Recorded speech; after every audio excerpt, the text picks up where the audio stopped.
headlines. Bond County Legislative Caucus champions calls for the ratification of the mineral development agreements signed between the Liberian government and companies operating in the county. House of Representatives unanimously instruct the Ways, Means and Finance Committee to review President Joseph Boakan's plea to spend a little over of 41,300 dollars to cover government operations for the month of February 2024. Montserrat County District Representative Jerry Yokwa declares his access.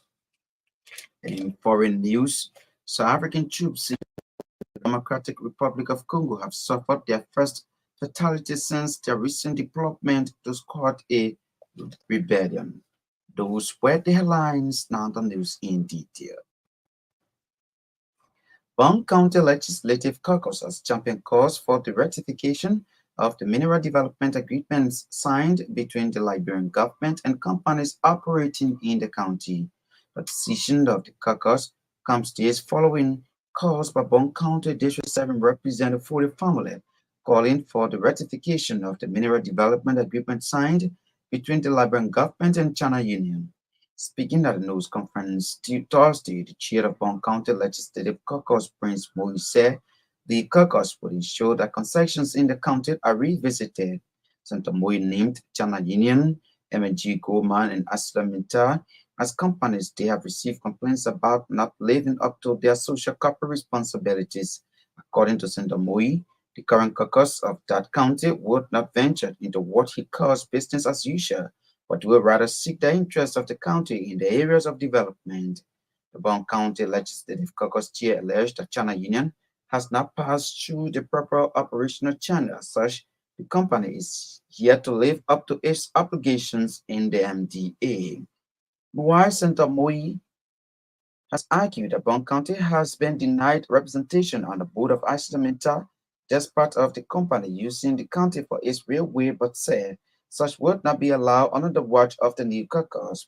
Commenting on the issue of health, Senator Moyi said massive improvement will be the hallmark of the Phoebe and CB Doma Hospital in the county, aimed at saving the lives of citizens of the county. He said the medical facilities of the county will be given a referral and comprehensive status, disclosing that an appropriation of 500,000 United Dollars was made available. Senator Moyi has also disclosed plans for an improved educational facilities in the county, naming the refurbishment of the Bond Technical College, the construction of the Molly Elementary School, and the Buffet High School. In a related development, the Bond County Legislative Caucus has vowed to lift the moratorium placed on the county's social development funds account. According to the chair of the caucus, due to the moratorium placed on the account of the institution, on the account the that's placed on the account 2 years ago, development activities have been stored. The House of Representatives has unanimously instructed the Ways, Means and Finance Committee to review President Joseph Boakan's plea to spend a little over 41,300 United Dollars to cover government operations for the month of February 2024. A decision by plenary was reached Thursday, February 15, based on a communication from President Boakan to members of the House of Representatives. President Boakan, in his communication dated February 15, 2024, said in view of the fact that the draft budget for fiscal year 2024 was returned and is being finalized for resubmission, the operations of the government has to continue to avoid a shutdown. President Boakan is seeking the authorization to spend the amount of 41,300 United Dollars as reflected in details. The Liberian leader, in his communication, re-emphasized that the amount will cover the government operations for the month of February 2024. Meanwhile, following a brief deliberation on the communication, the plenary, through a motion from Representative Arthur Jones, instructed the committees on Ways, Means and Finance and Committee to probe President Boakan's request and report to plenary in 1 week. Montserrat County District 12 Representative Jerry Yokwa has presented his access declaration to the clerk of the House of Representatives. Yokwa said his action is in adherence to the Liberian Anti-Corruption Commission asset declaration mandate has been demonstrated by Representative Foley Family and others. The LCC, in compliance with its amended and restated Code of Conduct for all public officials, recently mandated all public officials to declare their assets before taking offices. In compliance with the LCC Act, the District 12 lawmaker on Wednesday submitted his assets declaration to the Chief Clerk of the House of Representatives for onward presentation to the Liberia Anti-Corruption Commission. Presenting his assets, Representative Yogwa said the asset declaration is his commitment to transparency and integrity in the public sector. Representative Yogwa further called on his colleagues to follow suit to bring sanity to the legislature. Liberia's Vice President Jeremiah Kun has concluded his official visit to the Republic of Nigeria. VP Kun was in Nigeria to represent President Joseph Boakai at the inaugural ceremonies of His Excellency Doi Duri, Governor of Besa State, which took place on February 14, 2024. While in Nigeria, according to a dispatch, the Vice President met an array of top government officials of Nigeria to strengthen bilateral relations between Liberia and Nigeria. On the sidelines of the inaugural ceremonies, VP Kun held discussions with Governor Duri on the possible collaborations with Besa State in the petroleum sector and to encourage potential investors. The Vice President also indicated that Liberia and Besa State can open new streams of economic cooperation and maximize the potential of both economies in the areas of agriculture and fisheries. Vice President Kun also held talks with his Nigerian counterpart, Vice President Kashim Shettima. The two leaders recognized the need to forge strong economic bonds and reaffirmed their commitment to strengthening the long-standing diplomatic relations between both nations and peoples. VP Kun was engaged in fruitful discussions with His Excellency Olusegun Obasanjo, former President of the Federal Republic of Nigeria.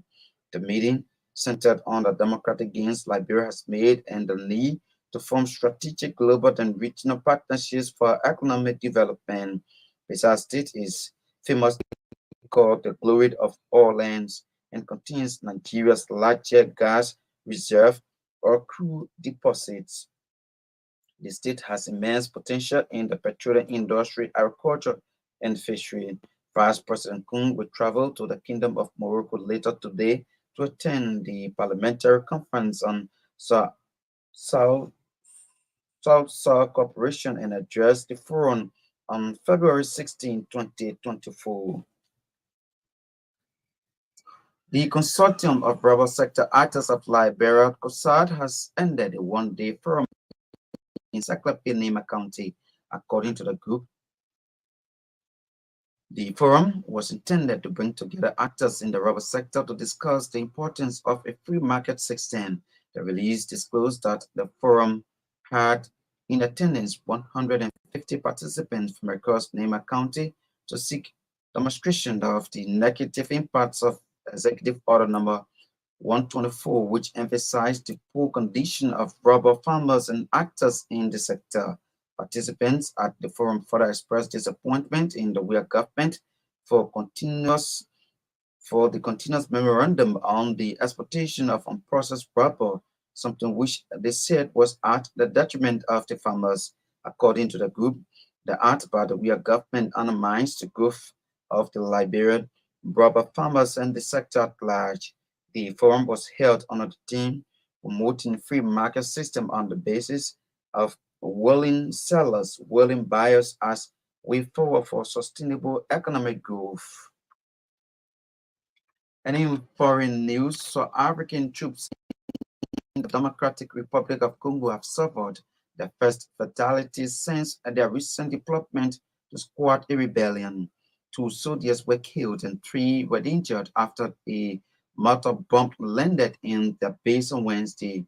The attack has led to South African opposition politicians calling for the withdrawal of troops from DR Congo. The troops are part of a regional force helping DR Congo's military as it confronts a series of armed groups. The most prominent group is the M23, which has taken up positions on the major routes leading to Goma, the main city in the east of DR Congo. The M23's advance has resulted in tens of thousands being forced from their homes, adding to the nearly 7 million who have fled because of multiple conflicts in the east. But the South African army has not linked Wednesday's attack to the M23. In a statement, it says the details of this incident are still scarce. South Africa began deploying troops to in DR Congo in December under the backdrop of the 60-member regional bloc, the Southern African Development Community. They are taking over from the Kenya-led East African Force, which left in December, about a year after it was welcomed by President Felix Tshisekedi. Now to end this bulletin of news, once again, the headlines. Bong County Legislative Caucus champions calls for the ratification of the mineral development agreement signed between the Liberian government and companies operating in the county.